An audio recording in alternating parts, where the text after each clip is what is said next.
சிற்றம்பலம். ஹர பார்வதி பதே. ஹர மகாதேவ. தென்னாடுடைய சிவனே போற்றி. எந்நாட்டவர்க்கும் இறைவா போற்றி. சிற்றம்பலம். ஒழியான திருமேனி உமைதானோ மிகமேவும் கழியாத வரும் யானை கடல் நாழமரவாமல் அழியாழும் மலத்தோவும் அடியாமல் முழமாற வெளியாகும் அழிதாய வினை கூட இணையாமை. சிற்றம்பலம். இல்லை புத்தபெருமான் திருவடிகளை சிறமேற்கொண்டு குருமகா சன்னிதானங்கள் பிரபாதம் பணிந்து அடியபெருமன் மக்கள் பிரபாதம் பணிந்து இன்றைய அபிராமி அந்தாதி சிந்தனையிலே நமக்கு 23வது பாடலை சிந்திப்பதற்கு என்னுடைய திருவருளும் குருவருளும் இங்கே கூட்டி வைத்திருக்கிறது. போன தடவை நம்ம 22வது பாடல் கொள்ளே அது வரைக்கும் நிறைவு பெற்றது. ஆண்டு கொள்ளே கொடியே இளவஞ்சி கொம்பே எனக்கு வம்பே பழுத்தபடியே மறையின் வரிமழமே பனிமால் இமய பிடியே பிரமன் முதலாய தேவரை பெற்ற அம்மே அடியே இறந்து இங்கு இனி பிறவாமல் வந்து ஆண்டு கொள்ளே என்பதாக 22வது பாடல் அமைந்தது. இப்ப 23வது பாடல் அந்த கொள்ளே ஆண்டு கொள்ளே என்பதற்கு நிறைவு பெற்ற போது கொள்ளே என்று ஆரம்பித்து அருமையாக சொல்கிறார் அபிராமிப்பட்டர். கொள்ளே மனத்தில் நின் கோலம் அல்லாது, கொள்ளேன் மனத்தில் நின் கோலம் அல்லாது அன்பர் கூட்டம் தன்னை வெள்ளேன் பரசமயம் விரும்பேன் வியன் மூவுலகுக்கு உள்ளே அனைத்தினுக்கும் புறம்பே உள்ளத்தே விளைந்த கல்லே கலிக்கும் கலியே அழிய என் கண்மணியே என்பதாக கடலை அமைத்திருக்கிறார். கொள்ளேன் மனத்தில் நின் கோலம் அல்லாது என்று சொல்கிறார்.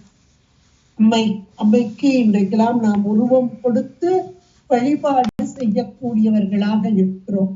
உருவம் அல்லாத அருவமாக இருக்கும் அம்மை.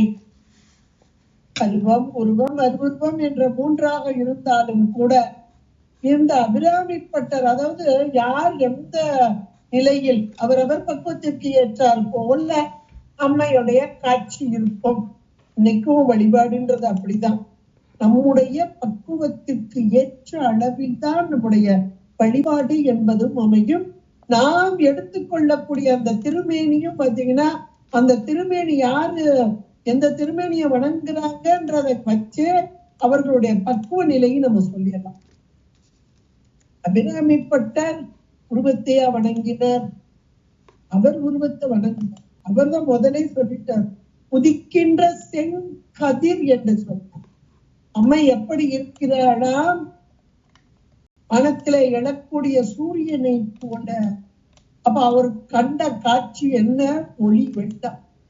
அம்மையை ஒளி வெள்ளமாக மேலான நிலையில் காணுது. இது ஒரு மேலான நிலை. ஆனாலும் நம் போன்றவர்கள் உணர வேண்டும். அதுக்காக அவங்க இந்த வார்த்தைகளை அப்படி அழகாக கொண்டு வந்து கொடுத்தார்கள். அதுல முதல் வரியாக சொன்னார், கொள்ளேன் மனதில் நின் கோலம் அல்லாது. அம்மா, உன்னுடைய திருக்கோலம் அல்லாமல் எதையும் என்னுடைய மனத்திலே வைக்க மாட்டேன் அப்படிங்கிறார். இது தியானம் அப்படின்னு சொல்லக்கூடிய வழிபாடு, மேலான யோகா வழிபாடு அப்படின்னு வச்சுக்கலாம், தியானம் வச்சுக்கலாம். புறத்தை கண்டு கண்டு கண்டு வழிபட வழிபட வழிபட அகத்திற்குள்ளே அந்த காட்சியை நிலைபெறச் செய்வது. இந்த அகத்திற்குள்ள வரணும்னா புறத்தை கட்டாதான் அகத்தை சும்மாலாம் மனதுக்குள்ள வராது. ஏன்னா இன்றைக்கு நம்முடைய உயிர் என்பது அறியாமை என்ற ஒன்று, அது ஆணவ இருள் அதோடு கூடியது. அதனால் இந்த உயிருக்கு இப்போ நமக்கு உடம்பின் மூலமா தான் அறிவு விளக்கம். இந்த உடம்பு மூலமா வரக்கூடிய அறிவு விளக்கம் என்பது இந்த இந்திரியங்கள், அப்புறம் கரணங்கள், இதெல்லாம் சேர்ந்துதான். அதுல ரொம்ப முக்கியமான பகுதி அந்த கரணங்கள். அதுல மனம், இந்த மனம்தான் பற்றுதல் என்பது. அந்த மனத்தில் எந்த காட்சி அப்படியே போய் கண்ணை கூட்டிட்டு போய் அப்படி படிக்கும், காதை கூட்டிட்டு போய் ஒலி அப்படி வாங்கும். இப்படி ஒவ்வொரு உறுப்புகள் 5 ஞானேந்திரியங்கள ஒவ்வொரு உறுப்பை இதுதான் கூட்டிட்டு போகும். போய் இப்படி பற்றுதல் அவன் செய்யக்கூடியது மனம். அப்ப அந்த மனம் என்ற ஒன்று, மனம் செம்மையானால் மார்க்கம் உண்டுன்னு சொல்வாங்க. அப்ப அந்த மனத்தை கொண்டு போய் எங்க போடணுமோ அங்க போடணும். அவ்வளவுதான். கண்ட இடத்துல போட்டுட்டோம் அவ்வளவுன்னா நம்மளால எடுக்கவே முடியாது. இன்னைக்கு கையில இருக்க செல்லுன்னு ஒண்ணு, அது நம்மளோட மனதை எவ்வளவு தூரம் கீழ் நோக்கி செலுத்துன்னு எல்லாருக்குமே தெரியும். அதை எடுத்து ஒரு 10 நிமிஷம் பார்ப்போமேன்னு பார்த்தேன்.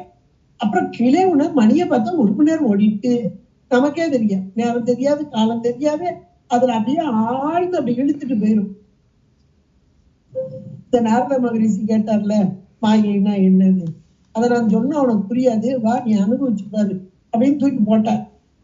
அந்த புராணம் எல்லாத்துக்குமே தெரியும், கதை தெரியும். அந்த மாதிரி உள்ள போட்டு அவர் இங்க வந்தாரு, ஒரு ஆத்துல அப்படியே எடுத்து வந்தது, ஒரு இடத்துல வந்தாரு, ஒரு குடிசையை பார்த்தாரு, ஒரு பெண்ணை பார்த்தாரு, அதுல மயங்கினாரு, அப்புறம் அவளோட குடும்பம் நடத்தினாரு, குழந்தைகள் பிறந்தது, நாட்கள், வருடங்கள், காலங்கள் ஓடியது.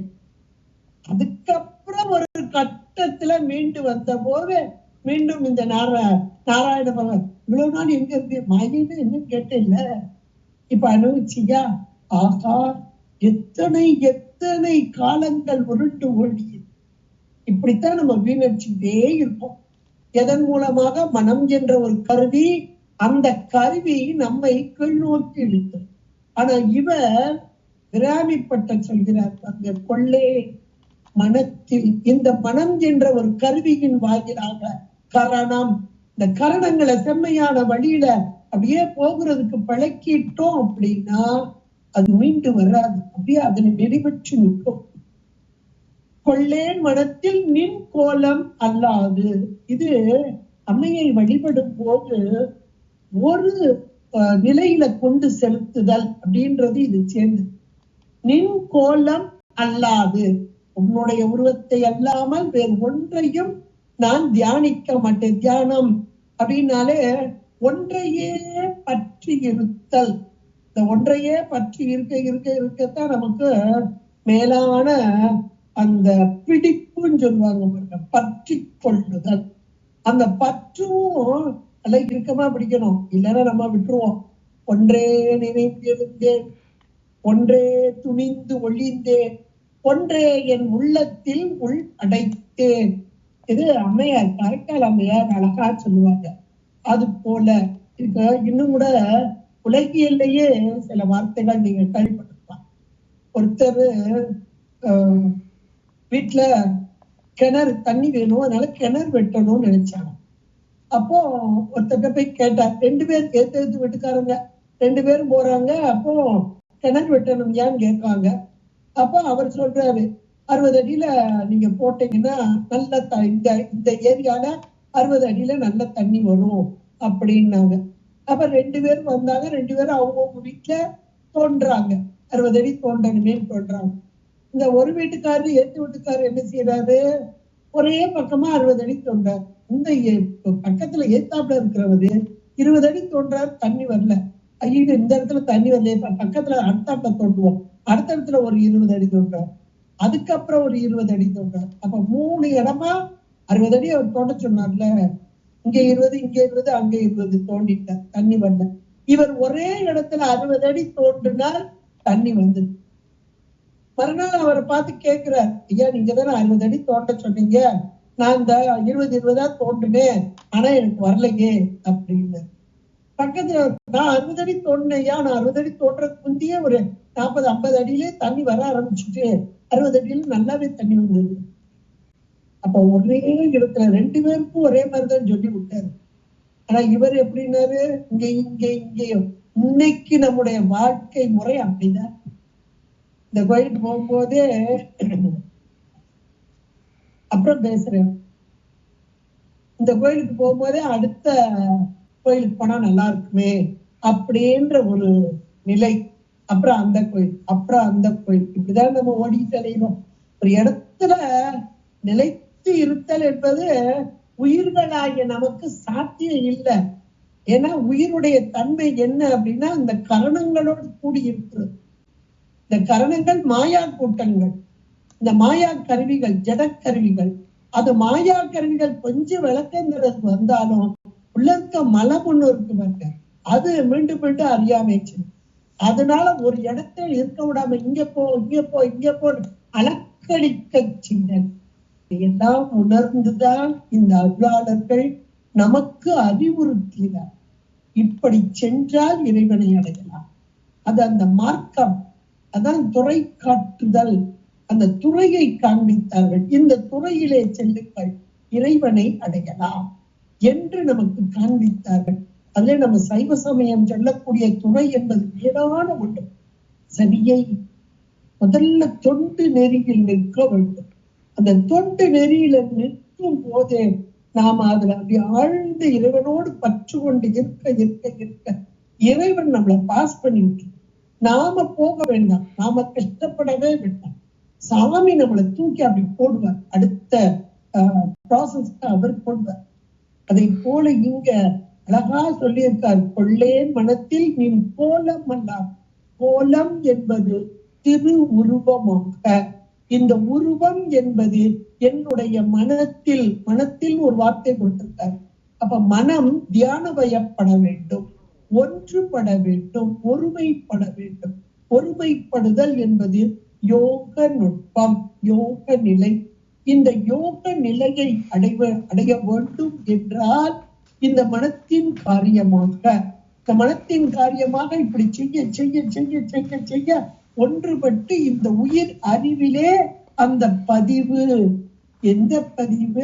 அம்மையோடு கூடிய அந்த நிலை. இது நமக்கு 2 சட்டங்களை ரொம்ப அருமையா அனுபவமாக எடுத்துருக்கார். உண்மை நிட்டை வராதவர்களுக்கு உபாய நிட்டை. அதுல நம்ம சாத்திர நூல்கள் கூட நிறைய அதை சொல்லி இருக்கு. நல்ல பக்குவமற்றான்ட்டு அது மந்த மந்ததரம் 4 வகையா வருது. ஆனா உண்மையாகவே நெட்டை கொடுத்தல்னா இறைவனோடு ஒன்றித்தல். இப்ப அம்மையோடு கூடி ஒன்றித்தல், அந்த அந்த அம்மையோடு கூடி ஒன்றித்தல் வராதவர்களுக்கு உபாய நெட்டை. இப்படி செயல்படுங்க. செயல்பட செயல்பட செயல்பட இறைவன் கொண்டு வந்து அவனோட சேர்த்துதான். அது மாதிரி நீ கோலம் அல்லாது உன்னுடைய உருவ தியானத்தை அன்றி வேறு ஒன்றையும் என்னுடைய மனதிற்குள் ஏற்றுக்கொள்ளாது. கொள்ளே ஏற்றுக்கொள்ளாது. அப்ப மனதிற்குள் இந்த உருவத்தை அப்படியே எழுதி எழுதி அப்படியே ஓவியமாக வரைந்து, இன்னும் சொல்ல போனா பதிய வைத்தல். அந்த பதிவிலே இந்த மனதின் மூலமாக உயிர் அறிவு. ஏன்னா மனன்ற கருவி எங்க கொண்டு போகும்? உயிருடைய அறிவுக்கு தான் கொண்டு போகும். இன்னைக்கு உடம்பு அது அனுபவிக்க வேண்டிய செயல்கள் எல்லாம் கல்விகரணங்கள் மூலமாக யார் அனுபவிக்கிறா? உயிர் அறிவு. இதை போல இந்த மனம் என்ற ஒரு கரணம் இந்த இந்திரியங்கள் மூலமாக, இந்த கண் என்ற ஒரு இந்திரிய மூலமாக கண்டு, ஆகா இன்னைக்கு அம்மாவுக்கு என்ன அலங்காரம் தெரியுமா, சூப்பரா இருந்துச்சுப்பா அப்படின்னு நம்ம கோயிலுக்கு போயிட்டு வந்த உடனே சொல்லுவோம். பக்கத்துல யாரையாவது சொல்லுவோம், ரொம்ப அழகு, அலங்காரம் பார்த்துட்டே இருக்கலாம் போல இருந்துச்சு அப்படின்னு சொல்லுவோம். அப்ப அந்த மனதிற்குள் அந்த உருவம் அப்படியே தியான பொருளாக நின்ற காட்சி அன்னைக்கு முழுக்க, அன்னைக்கு இல்ல அந்த ஒரு வாரமே திரும்ப கோயிலுக்கு போற வரைக்கும் அந்த காட்சி மனதிற்குள் அப்படியே படமா இருக்கும்.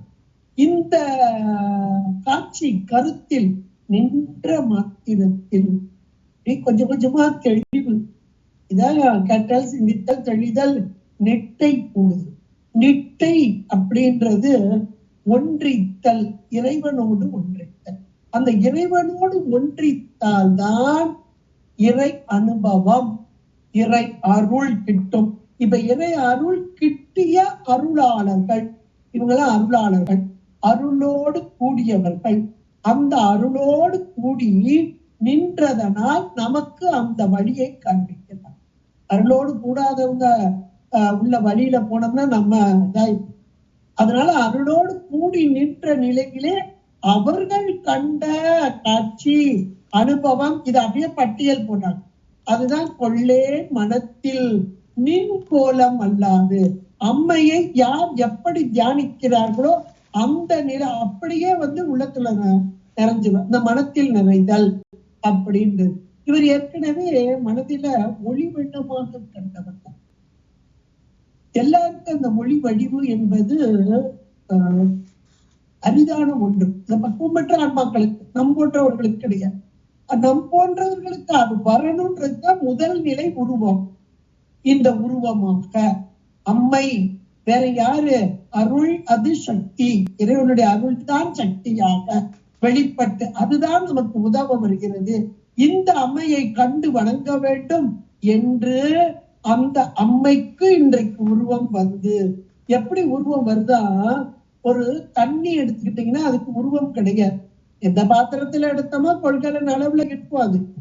அது நீர் அப்படின்னு சொல்லும் போது அதுக்கு உருவம் கிடையாது. ஆனா இதே நீரை ஒரு பாத்திரத்தில் அல்லது ஒரு டம்ளர்ல எடுத்துக்கோங்க, எடுத்து ஒரு ஃப்ரீசர்ல தூக்கி வச்சிருங்க. ஒரு 2 மணி நேரம் கழிச்சு பாருங்க, ஒரு டம்ளர் தான் அப்படி கவுத்துனீங்கன்னா அப்படி டம்ளர் வடிவுல இந்த நீர் எந்த பாத்திரத்தில் வைத்தமோ அந்த பாத்திரத்தின் வடிவை கொண்டு. அதுக்கு காரணம் என்ன? தண்ணி தானே. முதல்ல தண்ணியா தானே இருந்தது. இப்போ ஒரு வடிவம் கொண்டு வந்ததே காரணம் என்ன?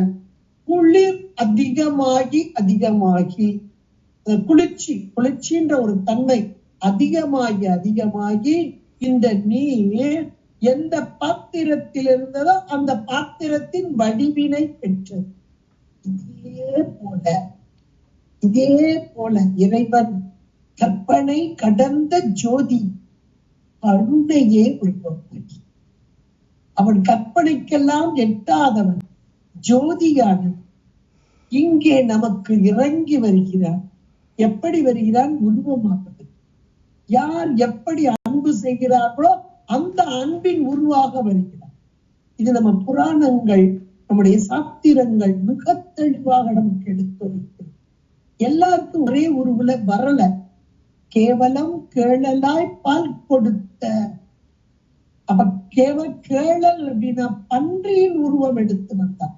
எதுக்கு? பன்றி குட்டிகளுக்கு. அந்த குட்டிகளுக்கு ஒரு தாய் வடிவுல வந்தாதான் அதுக்கு சந்தோஷம். அப்ப அதனால அந்த பன்றியின் தாய் பன்றியின் உருவம். இப்படி ஒவ்வொருத்தரையும் நீங்க எடுத்து பாத்தீங்கன்னா யாருக்கு எதில் இன்பமோ அல்லது யார் எதை நினைத்து இறைவனை அழைத்தார்களோ அந்த உருவம் எடுத்து வந்த இறைவன். எண்டோதரி எப்படி கூப்பிட்டார்? பந்திப்பாட்டி எப்படி கூப்பிட்டார்? இப்படி ஒவ்வொருத்தரையா வச்சு பார்க்க. நம்முடைய பெரிய புராணத்து அருளாளர்களை வைத்திருப்பார். எல்லாருக்கும் ஒரே மாதிரி வந்தாரா? அதனால எல்லாருக்கும் ஒவ்வொருவருக்கும் ஒவ்வொரு விதமா, எல்லாருக்கும் யார் எதை மனதிற்குள் எப்படி தியானித்தார்களோ அப்படியே வந்த இறைவன். என்னுடைய ஆற்றல் தானே வெளிப்பட்டு வந்தது, கருணை தானே வெளிப்பட்டு வந்தது. இங்கே குளிர்ச்சி அதிகமாகி வடிவம் கொண்டு வந்த அந்த நீர் எந்த பாத்திரத்தில் வைத்தோமோ அந்த பாத்திரத்தின் வடிவம். அதே போல மனதிற்குள் எந்த உருவத்தை நான் தியானிக்கிறேனோ அந்த உருவத்தின் வடிவாக வந்த அன்னை. அதான் கொள்ளே மனத்தில் நின் கோலம் அல்லாது, உன்னுடைய கோலம் இப்படித்தான் என்று எனக்கு இங்கே சொல்லப்பட்டது. ஏன்னா இது என்னுடைய திருக்குறள். இந்த பிறவிலே இந்த ஆன்மா இந்த வழிபாட்டை மேற்கொள்ள வேண்டும் என்று இறைவன் என்னை வைத்தார். அந்த வழிபாட்டிலே இருக்கலாம் முச்சி தவம் தாங்க. இன்னைக்கு இந்த பிறவியில வந்துச்சானா அது கஷ்டம். ஒற்றை தவம் இருந்தால்தான் கோவிலுக்கு செல்லுவதும் பூசைகள் செய்வதும் கோவில் வழிபாடு செய்வதும் இன்னும் ஞான வழிபாடு என்பது நூல்கள் மூலமாக நூலறிவுதான் அபரஞானம். இந்த அபரஞானம் தான் பரஞானத்திடம் நம்மை சேர்க்கும். அதனாலதான் என்னுடைய 2 திருவடி அபரஞானமாக பரஞானமாக. இன்னும் சொல்லப்போனா அம்மையுடைய கொங்கை, அதிலிருந்து வழியுப்பால் அபரஞானம் பரஞானம். நூலறிவுதான் வாலறிவை காட்டும். நூலறிவு இல்லைன்னா நம்ம இறைவனை பத்தி தெரிஞ்ச முடியுமா? யோசிச்சு பார்க்க.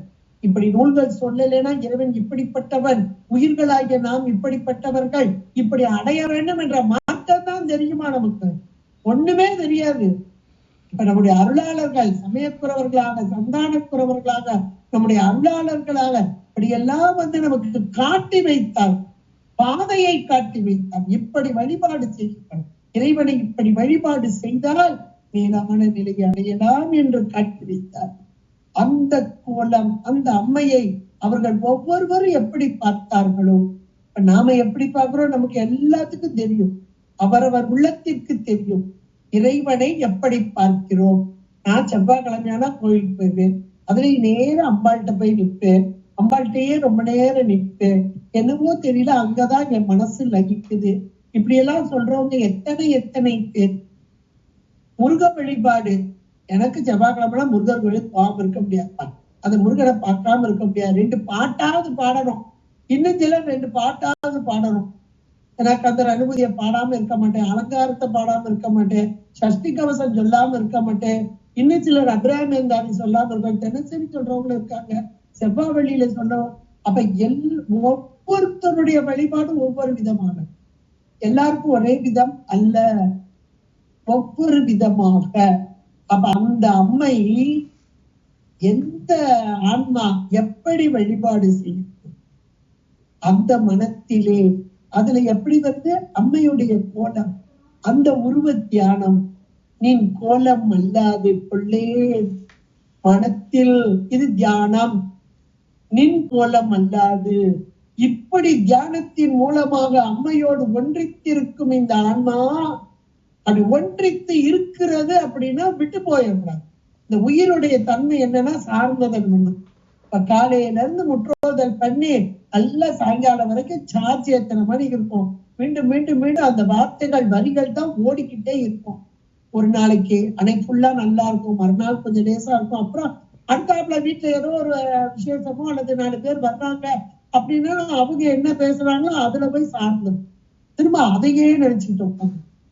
இது உயிருடைய தன்மை. அதனாலதான் நம்ம அருளாளர்கள் இந்த அன்பர் கூட்டம், இந்த அன்பர் கூட்டம் என்பது சதா காலமும் இறைவனை துதித்து வணங்கி பாடிக்கொண்டிருக்கும் அந்த கூட்டத்துல போய் உட்கார்ந்துருவாங்க.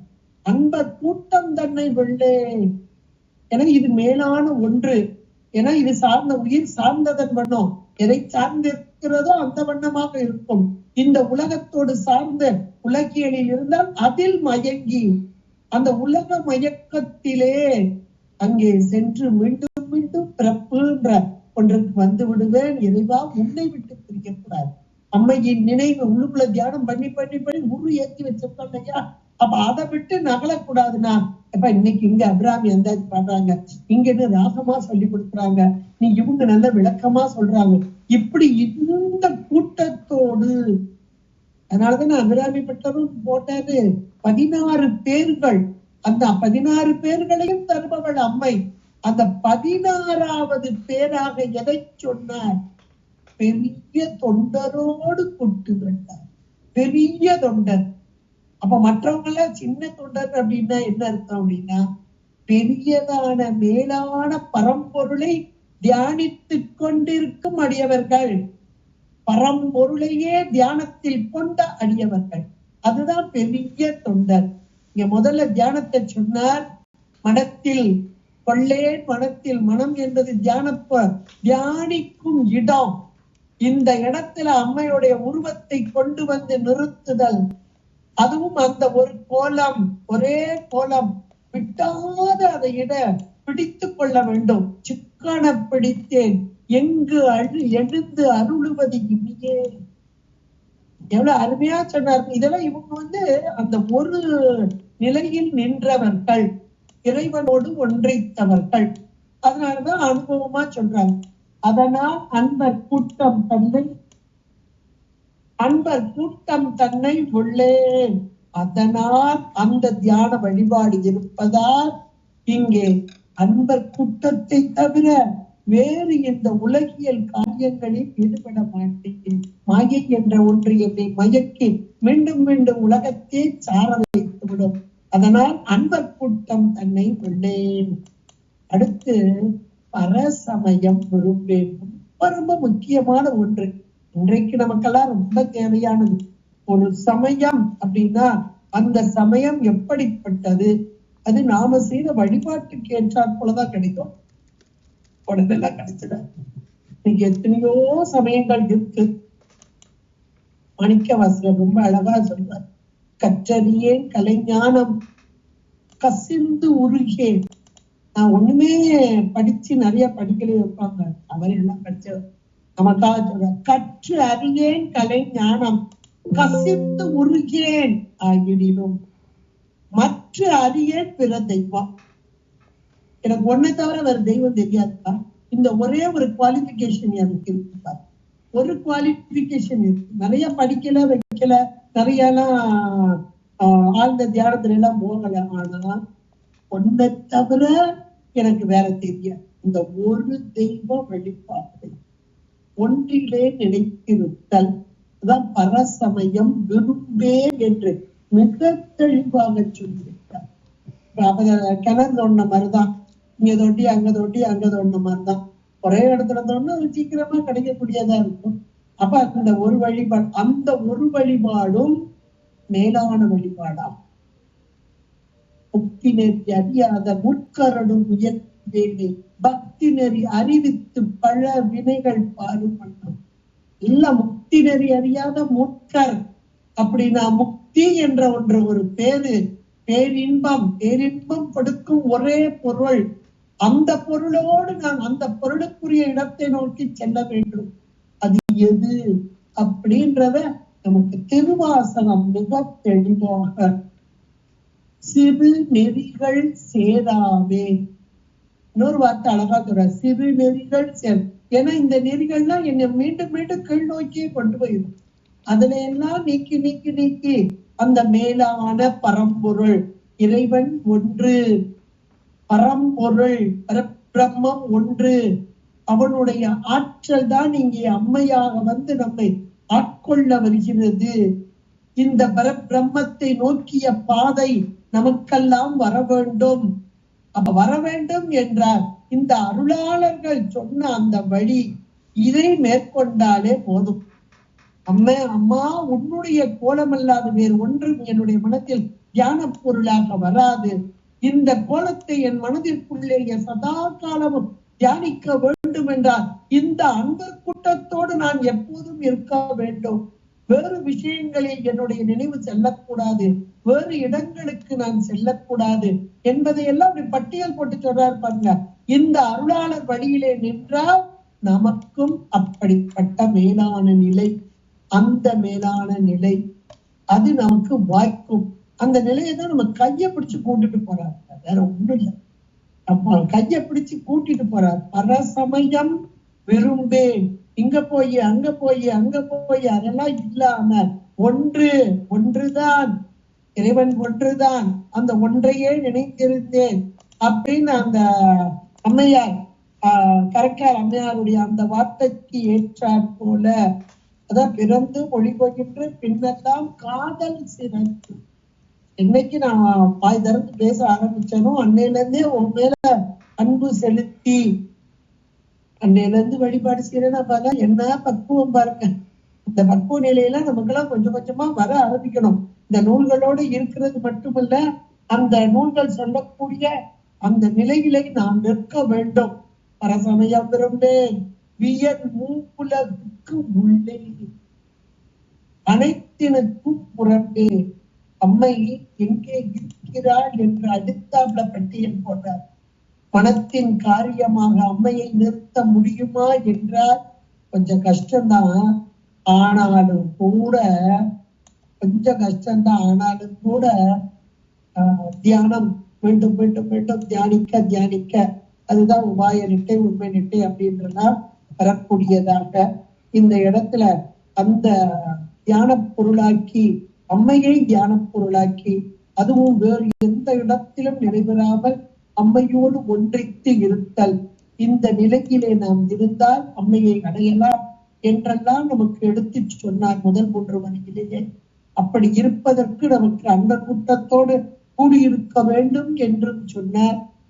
வேறு சமயத்தில் செல்லாமல் இந்த ஒன்றையே நினைக்க வேண்டும் என்றெல்லாம் சொன்னார். அப்படிப்பட்ட அம்மை எங்கே இருக்கிறான்னு அடுத்து சொல்லணும் இல்லையா? அம்மையை தியானிக்கிறோம் தியானிக்கிறோம், சரி, அம்மையுடைய உருவம் இன்னைக்கு வேணா கோவிலுக்கு போனா இந்த உருவம் இருக்கு, இது தியான பொருளாக்குறோம் அப்படின்றது ஒரு நிலை.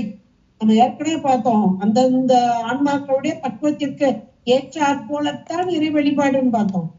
இப்போ கோவிலுக்கு சென்றால் மனம் ஒருப்பட்டு இறை வழிபாடு செய்வது அப்படின்ற ஒரு பக்குவம் ஒரு சிலருக்கு. இதை நீங்க நல்லா மனசுக்குள்ள வாங்கிக்கோங்க. கோவிலுக்கு போனால், இறைவனை கண்டால், அது வரைக்கும் வாசல் வரைக்கும் என்னத்தையோ பேசிட்டு வருவான். உள்ளுக்குள்ள நுழைஞ்சு சாமி கிட்ட வந்து அந்த உருவத்தை பார்த்தேன்னு அப்படியே கசிஞ்சு நிற்பான். இதெல்லாம் ஒவ்வொருத்தருடைய பக்குவம், யாரையும் தவறு சொல்லக்கூடாது. ஏன்னா அந்தந்த ஆன்மாக்களுடைய உயிர், அந்த அறிவு, அதுல இருக்கக்கூடிய மலக்கலப்பு, முச்சை, தவம், வினை, இதுல வினை கோட்பாடெல்லாம் சேர்ந்துரும். வினைக்கு ஏற்றாற் போலதான் வழிபாடு இருக்கும். அதனாலதான் இந்த பிறவில நல்ல வினை செய்யுங்க, நல்ல வினை செய்யுங்க, மீண்டும் மீண்டும் சொல்லி காரணமே அதான். அதுலயும் கூட சிவ புண்ணியம், சிவ புண்ணியம் மட்டும்தான் மேலான ஞானத்தை தரும். உலக புண்ணியங்கள் உலக இன்பத்தை தான் தரும். சிவ புண்ணியங்கள் மட்டுமே சிவ ஞானத்தை தரும். சிவ ஞானம் என்பது என்ன என்றால், இந்த திருவருள் சக்தியை உணர்ந்து திருவருளோடு ஒன்றுதல். சிவஞானம்னாலே திருவருள் தானே.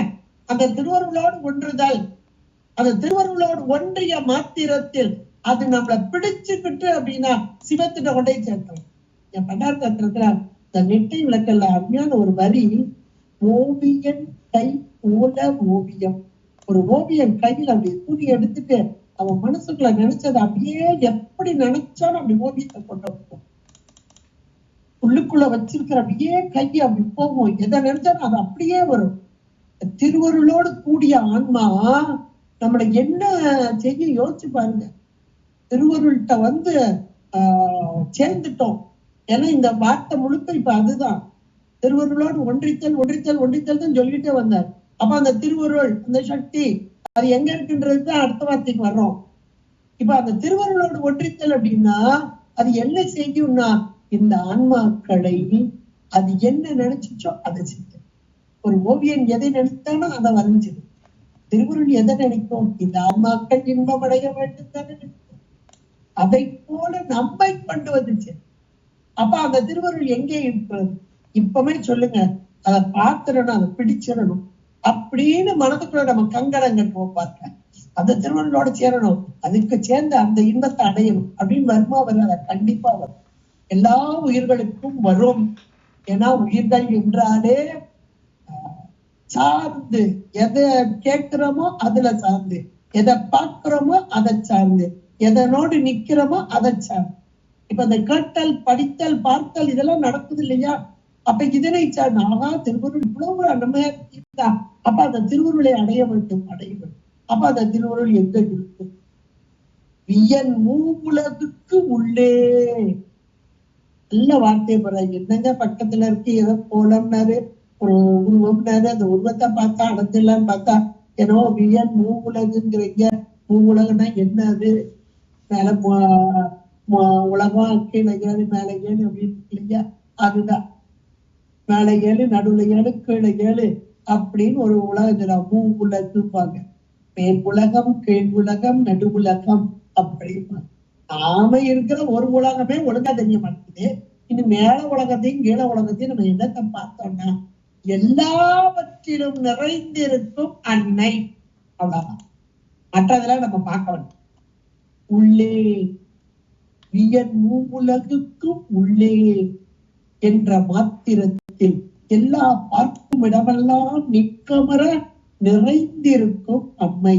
இந்த உலகம் நமக்கு இப்ப தெரிகிற இந்த உலகம், இந்த உலகத்தில் காணப்படும் காட்சி எத்தனை காட்சியை பார்க்கும்.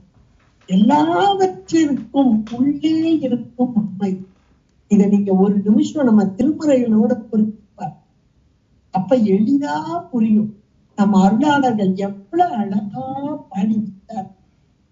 இல்ல அப்பர் பெருமான் தேவாரத்தை எடுத்துக்கோங்க, சுந்தரமூர்த்தி நாயனார் தேவாரத்தை எடுத்துக்கோங்க, ஞான சம்பந்த பெருமான் இயற்கையோடு இயற்கையிலே இறைவனை கண்டு கண்டு வழிபட்ட ஞான சம்பந்த பெருமானா.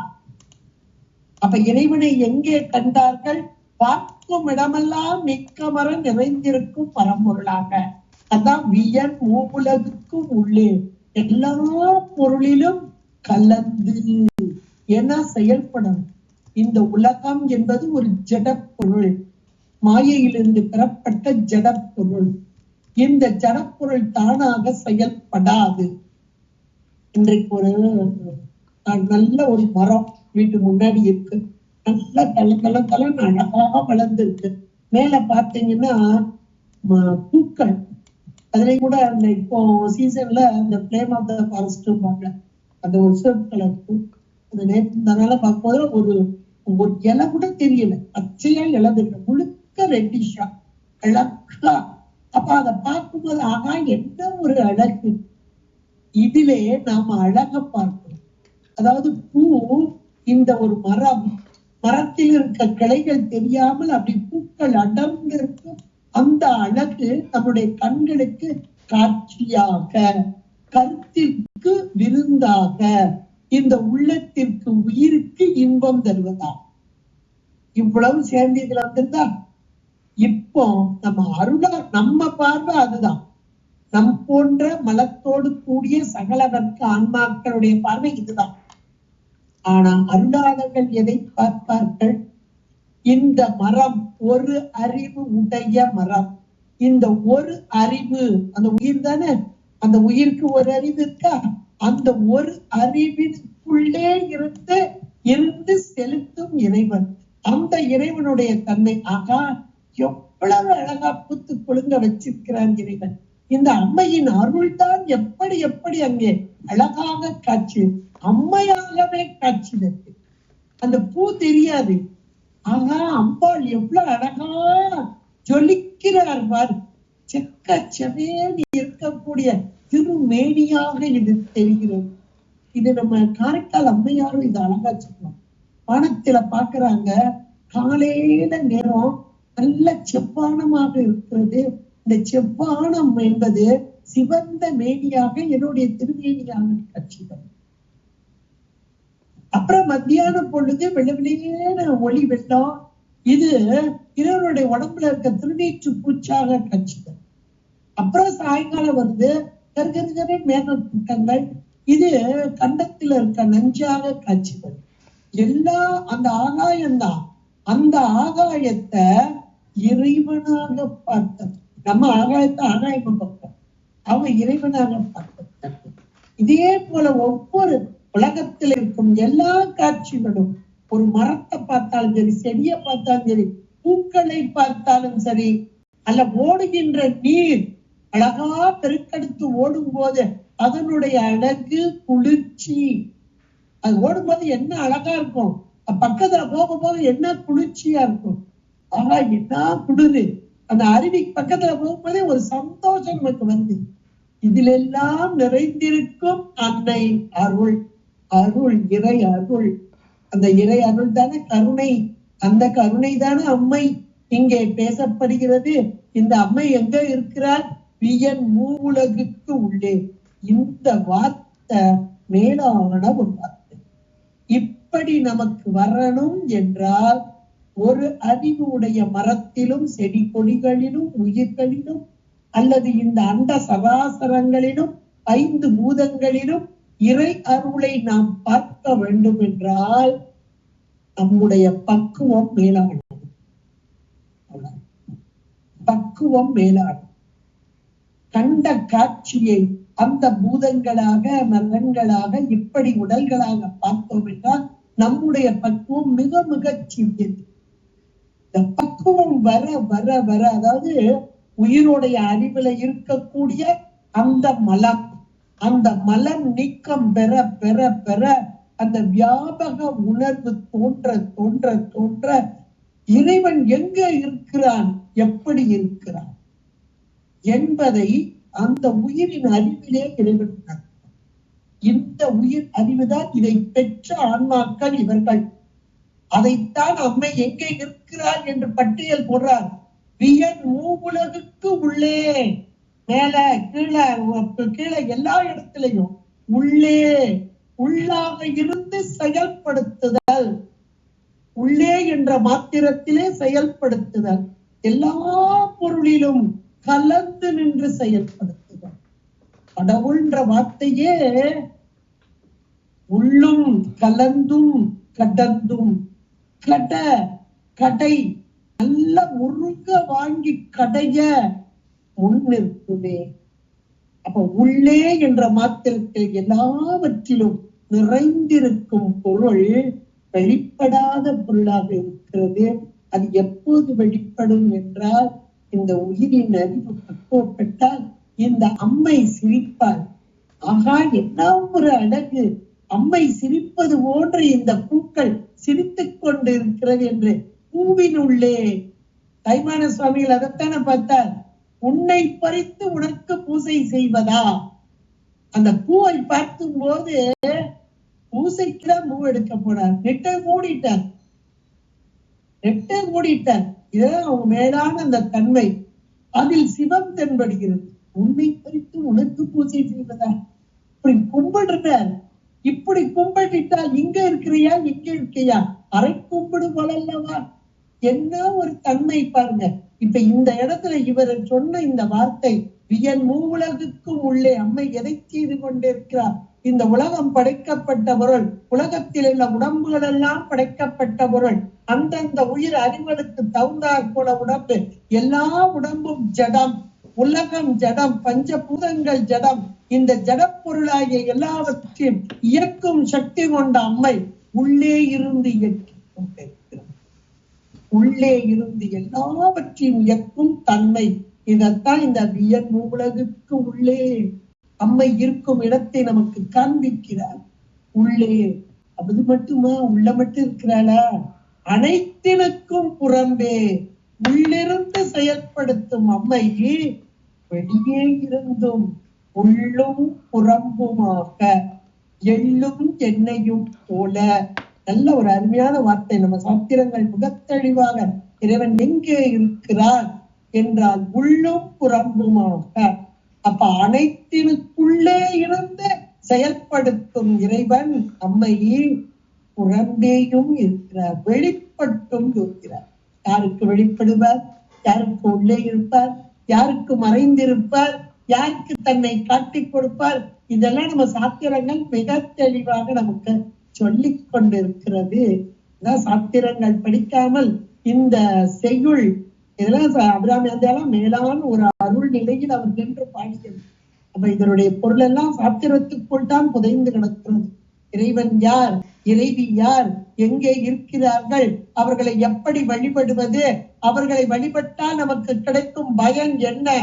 இந்த பாடல் அதைத்தான் சொல்லுது முழுக்க முழுக்க. அத முதல்ல அம்மையை வழிபடுவது அந்த நிலையை எடுத்து சொன்னது. எதை சொல்கிறது? மனம் என்ற ஒரு கருவி நமக்கு கொடுக்கப்பட்டிருக்கிறது. சகலவர்க்கு ஆன்மாக்களாகிய நமக்கு மனத்தின் காரியம் என்பது பற்றுதல். அந்த பற்றி அந்த பற்றுதல் எதை பற்றுகிறது? உன்னைத்தான். உன்னுடைய கோலம் இல்லாமல் எதை ஒன்றையும் பற்றுதல் இல்லை என்று முதலில் சொன்ன எதனே? முதல்ல பற்றுதல். இந்த மனத்தின் காரியமாக பற்றியதை விட்டுறக்கூடாது, இருக்கப்பட்டணும். அவ இருகப்பற்றுவதற்காக அன்பர் கூட்டத்தோடு இருத்தல். எவ்வளவு அழகா கோர்வையா நமக்கு கொண்டு வராங்க. சரி, அப்படி நான் பற்றி இருக்க பிடிச்சிருக்கேன், அவங்களோட இருக்கேன். இப்ப இந்த பொருள் என்னன்னு எனக்கு தெரியணுமா வேண்டாமா? எங்கெல்லாம் இருக்குன்னு தெரியணுமா வேண்டாமா? அதுக்காக இந்த பொருள், அந்த பொருள் எங்கே இருக்கிறது? வியன் மூவுலகுக்கு உள்ளே இருக்கிறது. அனைத்தினுக்கும் புறம்பேயும் இருக்கிறது. உள்ளேயும் புறம்பேயுமாக இருந்து செயல்படுத்தி கொண்டு இருக்கிறது. என்னை மட்டுமல்ல, எல்லா அண்ட சராசரங்களையும் செயல்படுத்தி கொண்டு இருக்கிறது என்ற ஒரு பெரிய உண்மையை அழகான 2 வார்த்தையில சொல்லிட்டு போயிட்டார். வியன் மூவுலகுக்கு உள்ளே அனைத்தினுக்கும் புறம்பே என்ற வார்த்தையில் அம்மை என்ன செய்து கொண்டிருக்கிறார், எங்கே இருக்கிறார் என்பதை மிக அழகாக பட்டியல் போட்டுவிட்டார். இப்படி காணுதல் என்பதை சொல்லி, சரி அதெல்லாம் சரிதானா, அவ்வளவு வெளியே போய் நாங்க எப்படி பாக்குறது? உலகத்துல இருக்கா, வெளியே இருக்கிறா, இந்த மரத்துல இருக்கா, செடியில இருக்கா. தாய்மான சுவாமிகளுக்கு தெரிஞ்சிச்சு பூவுக்குள்ள சிவம் தெரிஞ்சிச்சு, எனக்கு பூதான தெரியுது, அதுல சிவம் எங்க தெரியுது அப்படின்ற ஒரு எண்ணமெல்லாம் மேலோங்கும். அதுக்காகத்தான் பரசமயம் விரும்பே ஒன்றையே நினைத்திருந்தால், அந்த ஒரு வழி பாதை ஒன்றிலேயே மனத்தை நினைத்தால் அந்த இறைவனை இறை அருளோடு, இங்க இறை அருள்தான் பேசப்படுகிறது, திருவருளோடு கூடிய நிலை. அப்ப கூடிய நிலையிலே எனக்கு என்ன கிடைக்கும்? அடுத்தாப்புல பயன். இப்ப போறதுக்குள்ள வழி, அந்த பொருளை பற்றிய தன்மை, இப்ப அந்த பொருளை பற்றியதான் எனக்கு கிடைக்கும் பயன் என்ன? அடுத்த 2 வார்த்தை, உள்ளத்தே விளைந்த கல்லே. இந்த பொருள் எப்படி இருக்கிறது? முதல்ல எப்படி இருக்கிறது? கல்லுனாலே போதை தரும் ஒரு பொருள். அது எல்லாத்துக்கும் நமக்கு தெரியும், ஒரு போதை தரும் ஒரு பொருள். அதுக்கு கூட கல்லு அப்படின்னா முதல் நிலையில எடுத்தோடனே குடிச்சா அது ஒரு உடலுக்கு நன்மை தரக்கூடியது. அதை இன்னும் கொஞ்சம் பக்குவப்படுத்தி குடிச்சா இன்னும் கொஞ்சம் அப்படியே வேற எந்த சிந்தனை இல்லாம ஒரே சிந்தனையில கொண்டு சேர்ப்போம் அப்படியெல்லாம் சொல்லுவாங்க. ஆனா இங்கே கல் என்பது நம்முடைய மனதை ஒருமுகப்படுத்தி அவளோடு ஒன்றிக்க செய்யும் பொருள். பொதுவாகவே குடிக்கிறவனை கேட்டா ஏன் தாங்க கஷ்டம், அதனால மறக்கிறதுக்கு குடிக்கிறேன் பாக்க. இன்னும் சிலர்கிட்ட கேட்டா எனக்கு ரொம்ப சந்தோஷத்தை கொண்டாடுறதுக்கு குடிக்கிறேன் பாக்க. அப்ப அந்த சந்தோஷம் கிடைக்கிறது, இங்க கஷ்டத்தை மறக்கிறது, இப்படி எல்லாம் சொல்லுவாங்க. அதாவது ஒன்றையே நினைத்து அதுல தங்கணும்னா இந்த கல் என்ற ஒரு பொருள் உலகத்துல பயன்படும்.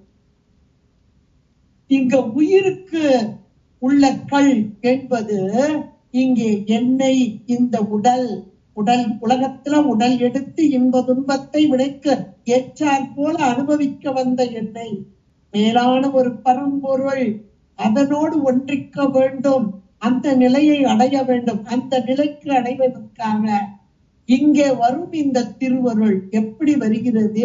இன்பம் தரும் பொருளாக, ஒன்றிலே நிலை பெறச் செய்யும் பொருளா. இந்த உயிர் ஒன்றிலே நிலை பெறணும். அதுக்காக இந்த திருவருள் கல்லாக மாறி, கல்லென்றால் ஒன்றிக்கும் பொருள், உலகத்து பொருள் கல்லு. அந்த உலகத்து பொருள் உலகத்துல ஒரு இடத்துல நிற்க வைக்குது. அதே உயிர் அறிவிலே இருக்கும் சிவம், அந்த சிவத்தோடு நம்மை ஒன்றிக்க வைக்க வேண்டும். அந்த ஒன்றிப்பதற்கு பயன்படும் பொருள் எது? திருவருள். இந்த அம்மை, இந்த சக்தி, இந்த வழிபாடு, இதைத்தான் இப்போ அவர் அதுல தலைச்சதுனால இப்போ நம்மையும் அங்கே கொண்டு வர்றார். உள்ளத்தை, அந்த கல் எங்கே விளைகிறது? அந்த கல் எங்கே விளைகிறது? உள்ளத்தே விளைந்த கல்லே.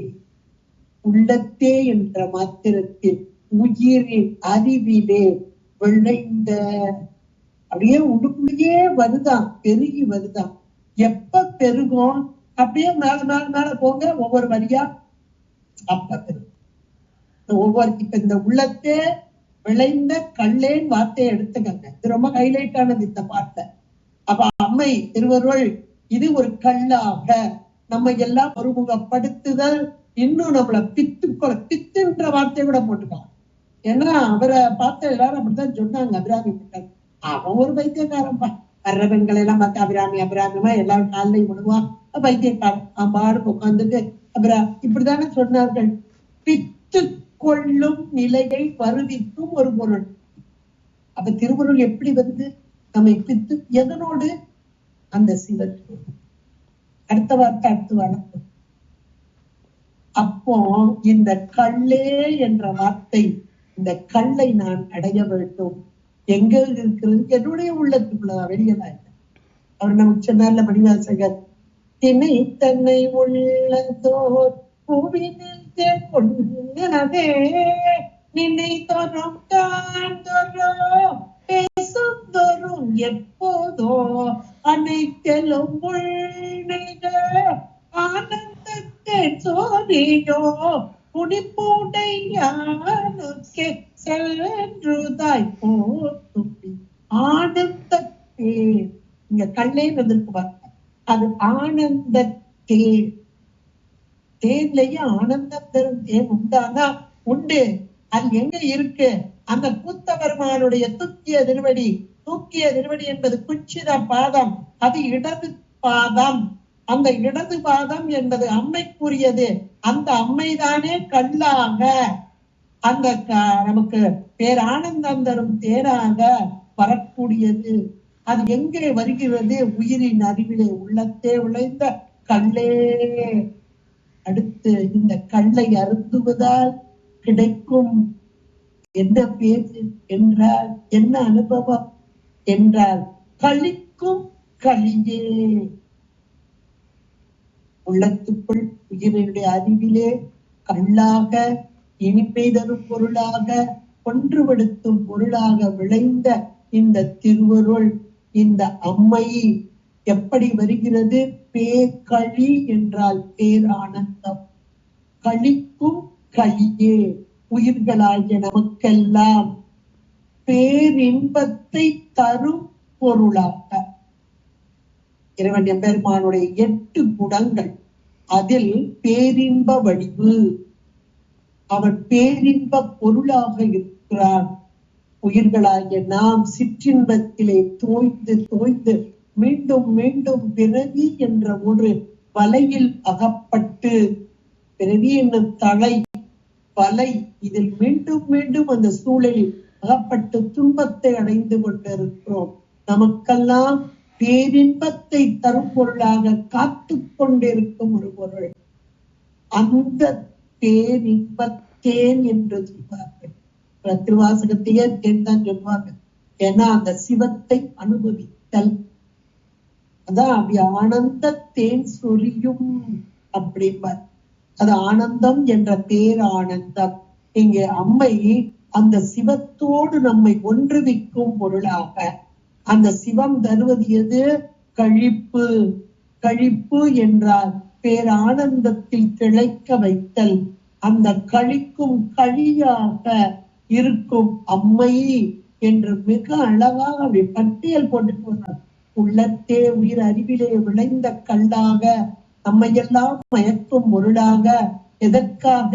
அந்த கழிக்கும் களியாக பேரின்பத்தோடு நம்மை செலுத்த வேண்டும் என்பதற்காக இங்கே கழிக்கும் களியாக வரும் அம்மை. அவள் எப்படி இருக்கிறாளா? அழிய என் கண்மணியே. அழிய அந்த அம்மை, அந்த மேலாக இருப்பவள், உயிர்களாகிய நாம் அவளை அடைய வேண்டும். அடைய வேண்டும் என்பதற்காக என் கண்மணியே. கண்ல மணி இருக்கிறது எல்லாருக்கும் தெரியும். இந்த கண்ணுடைய மணிதான் பார்ப்பதற்கு பயன்படக்கூடிய ஒரு பொருள், ஒளி பொருள். பொதுவா உயிரை இந்த கண்ணுக்கு சொல்வார். ஏன் அப்படின்னா, கண் பார்க்கக்கூடிய ஒரு பொருள் ஒளிப்பொருள். அது ஜடப்பொருளா தான் ஒளிப்பொருள் தான். ஒளிப்பொருளா இருக்கதானே பார்க்க முடியுது ஒளிப்பட்டோடு. ஆனா என்ன, ஒளிப்பட்டாதான் தெரியும். அதே போல இங்கே அழிய தெளிவந்த பிராட்டியாக, அழி என்றால் அன்பு நிறைந்த, அழி என்ற சொல்லுக்கு அன்பில் நிறைந்த என்று ஒரு பொருள். அந்த அன்பு நிறைந்த என் கண்மணியே, என் இந்த கண்மணி என்பது இந்த கண்ணின் மணியாக நாம் இன்னைக்கு உலக காட்சிகளை எல்லாம் பார்த்து அனுபவித்துக் கொண்டிருக்கிறோம். ஆனா உண்மையிலேயே கண்ணுடைய மணி மூலமாக பார்த்து அனுபவிப்பது உயிர் அறிவு. இந்த அம்மை எப்படிப்பட்டவளாக இருக்கிறாள்? உயிர் அறிவிலே இருந்து, அந்த உயிர் அறிவிலும் அன்பினால் அப்படியே முதிர்ந்த நிலையிலே, அந்த அன்பு யார் செலுத்துகிறார்களோ அவர்களுக்கு களியாக, கழிக்கும் களியாக, கல்லாக வரும் அம்மை. அழகா முஷ்ட. எப்படி நாம இந்த அம்மையை அடைய முடியும் என்றால், அன்பு என்ற ஒன்று. அன்பினால் இறைவனை அடையலாம். அன்பின் உள்ளான் புறத்தான் உடலாய் உள்ளான். திருமந்திரம் ரொம்ப அழகா சொல்லுது.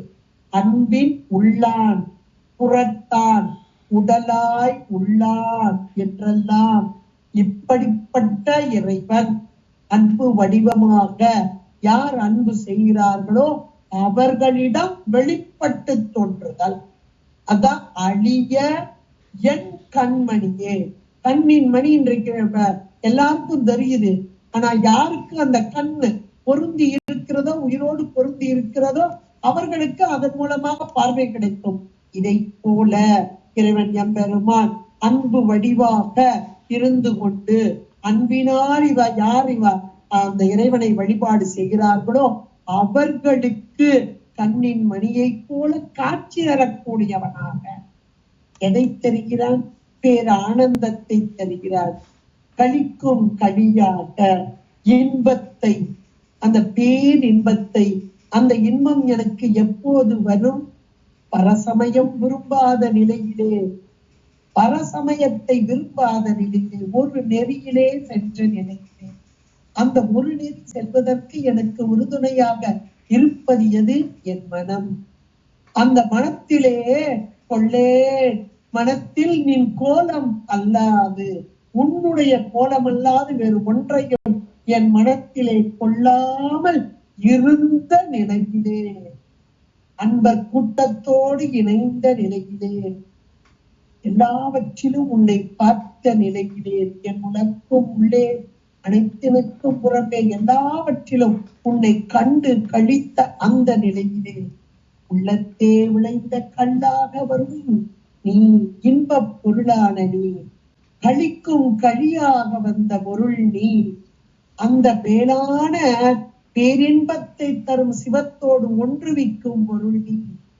அப்படிப்பட்ட உன்னை அழிய என் கண்மணியே, அன்பினால் உன்னை வழிபட வழிபட வழிபட கண்ணின் பாவை போல வந்து காட்சி தரும் அம்மை என்று மிக அழகாக நம்முடைய மனம் அதன் மூலமாக செய்யும் தியானம், தியான பொருளாக வரும் அம்மை, அந்த அம்மை நமக்கு தரும் பேரானந்தம், அந்த பேரானந்தத்திலே திளைத்திருக்கும் அந்த நிலை. இது அப்படியே பட்டியல் போட்டு இங்க அழகாக இந்த பாடல்ல 23வது பாடல்ல நமக்கு அழகாக சொல்லிட்டார். இதனால் இந்த ஒருமைப்பாடு, ஒரு தெய்வ வழிபாடு, இதனால் கிடைக்கும் பயன் என்ன? பேரானந்தம். இந்த ஆனந்தத்தோடு நம்மை ஒன்றுவிக்கும் அம்மை என்று அழகாக பட்டியல் போட்டார் என்றார். இதே மாதிரியே நீங்க திருவாசகத்துல பார்க்கலாம். கொள்ளேன் புரந்தரன் மாலையன் வாழ்வு குடி கெடினும் நல்லே, எனது அடியாரோடு அல்லால் நரகம் எனது அடியாரோடு அல்லால் நரகம் பெறினோ என்னே திருவருளாலே இருக்க இறைவா கொள்ளேன் பிற தெய்வம் உண்மை அல்லாது எங்கள் புத்தன். அப்படியே இந்த பாடலே அந்த பாடலே மகன்கள் எழுதி வச்சு பாருங்க, எவ்வளவு ஒரு அருமையா இருக்கும் பாருங்க.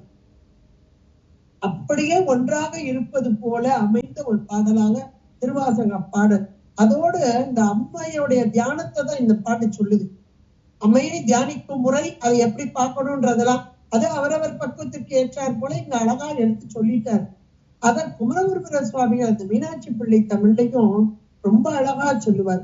உருகி உருகி நெக்கு நெக்குள் உடைந்து கசிந்திட்டு அகம்பூரும் அசும்பூரும் உழுவலன் பிற்பழ அடியார் உள்ள தடத்தில் ஊற்றெடுத்து பெருகு பரமானந்த வெள்ள பெருக்கே.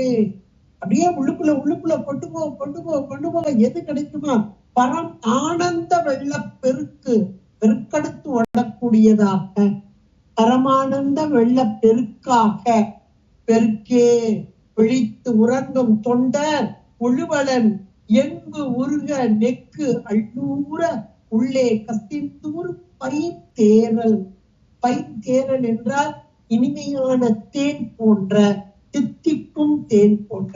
இதெல்லாம் அழகாக அப்ப அம்மையை வழிபட வழிபட தியானத்தினால் ஒரு நெறியில் நின்று வழிபட வழிபட பேரானந்தம் என்ற அந்த தேன் அதை பருகி கழிப்பான அந்த நிலையை, பேரானந்த நிலையை அடையலாம் என்று சொல்லக்கூடிய ஒரு அருமையான பாடலாக அமைந்தது. இதை சிந்திப்பதற்கு நமக்கு அருமையாக வாய்ப்பளித்த என்னுடைய திருவருளுக்கும் குருவருக்கும் நன்றி கூறி அமைவோம். சிற்றம்பலம். ஹர மகாதேவா.